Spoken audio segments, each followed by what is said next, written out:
রাস্তার পাশে যে গাছটা অবহেলায় পড়ে আছে, এই গাছটা খুবই উপকারী এবং এই গাছের নাম দুধ আকনের গাছ। এটা খুবই মানুষের মানে শারীরিক স্বাস্থ্যের জন্য উপকারী।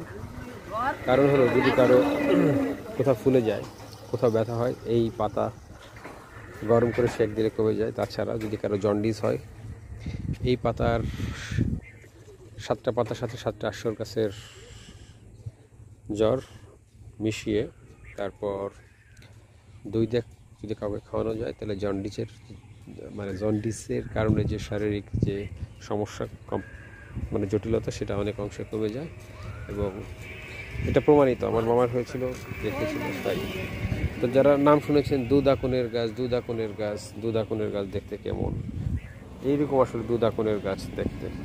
যারা রাস্তার পাশে অবহেলা